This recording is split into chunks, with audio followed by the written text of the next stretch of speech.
Will AI, automation, and robotics replace all the jobs? And here's the catch. If they do, well then who's going to buy all the products and services that these companies are selling?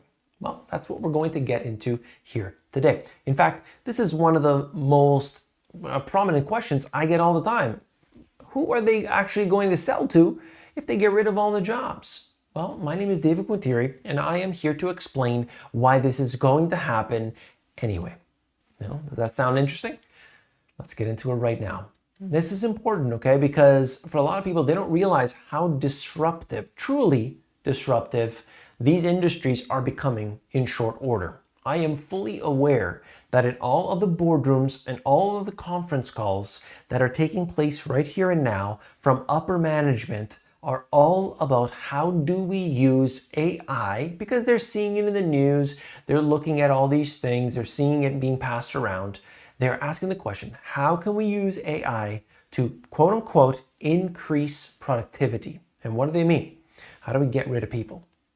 Many corporations under pressure from shareholders are laser focused on short-term profits, looking just one quarter ahead.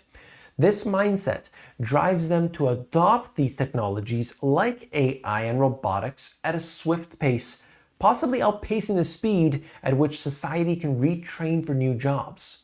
But wait, there's more to that story. I just want to tell you right here and now. We got to understand, they are trying to get ahead of their competition in a sense. They're trying to do right for their customers, certainly, but they want to appease their shareholders. That's what they're trying to achieve. They're trying to make sure that they can say, we spent this much money, but we got this result. And that's what they're looking at each and every month. Now, you may not necessarily see it that detailed as somebody who's just, browsing the news, but that's what happens at the shareholder level. This is very important stuff here. That's why they're always looking at this. At the same time, they're not looking several quarters out, 3 years out, 10 years out, 20 years out. They generally don't do that. They might have products and concepts and services that they want to offer in the future, certainly. But when we talk about these type of things, they're really only going to the next quarter, okay? Because then all their shareholders leave in the next quarter. Well, they can't do anything in 2 years, 5 years, 10 years from now. You see how it works? So that public company is always going to be, stuck making sure that they keep the shareholders happy here and now. And increasing productivity is how they do that. If corporations continue on this trajectory, replacing human jobs with AI and robots, we could end up in an economic paradox where businesses erode their customer base. However, not all businesses will be affected equally. And here's where this gets interesting. This is what I talk about all the time, okay? You got to realize that you have to differentiate these businesses. Corporations have traditionally, when we look at it, we're going to see two consumer groups, okay? So there's the people that are buying things for their everyday life, and then there's like the luxury market. Two extremely different things. So the first group involves everybody and their essential products that they may be purchasing. I use the example all the time of Tupperware. You're going to take that Tupperware, you're going to need it in good times, you're going to need it in bad times. Simple matter of fact, okay? Just everyday household items. You need to clean the house, you need to do all these things. So it's there whether we want to have it or not want to have it. I mean, these things need to be purchased. But you look at the second group, and that's like individuals who are very wealthy. These people generally aren't affected by economic downturns.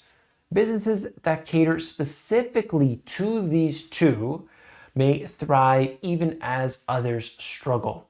So if you're an investor or an entrepreneur, this is a trend that you want to keep your eyes on. Note what these companies are selling to. Are they selling to a particular target market? Of course they are.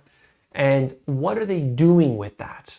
Are they necessarily going to be hit hard in these circumstances if, AI robots are take these jobs? Are they still going to be able to sell to that wealthy customer? Well, maybe it's some sort of, hand-tailored thing. Well, that customer is still there.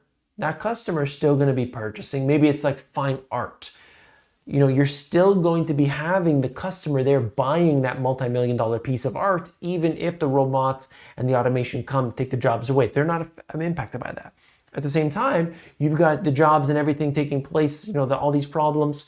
People still need to buy the bleach for their house. They still need to buy the toilet paper. They still need to buy all of these things. And so we have to look at what the customers are selling, what's trending now, what's necessary now. These companies could be hurting in the next little while. So that's what you got to realize, okay? As we look into the future, it's clear that corporations may need to balance their short-term profit goals with long-term implications of that. Not all businesses will successfully pivot, and those who fail, they're gonna really be suffering, okay? As we become more into the technologies, AI, all these chatbots and things, it's critical that our economies will evolve, hopefully at a level that people can, retrain on them. If you're not taking advantage of these things right now, it is a concern for you and for your circumstances. This is why I tell everybody I know personally, get on what you can with having a secondary income. Very important, critical right now. And people would say, no, my industry is not going to be disrupted. It's happening right now. It's not just the ITs. It's not just the white collar workers. It's happening everywhere. Companies right now, their boardrooms, let me tell you, in the boardrooms today, in these businesses, they are asking this question every day. How do we get rid of that department? Do we outsource it? Do we eliminate it? How can we AI out of our problems? How do we robot out of our problems? That's what they're asking. I'm telling you right now. Be concerned about it, but take action on it.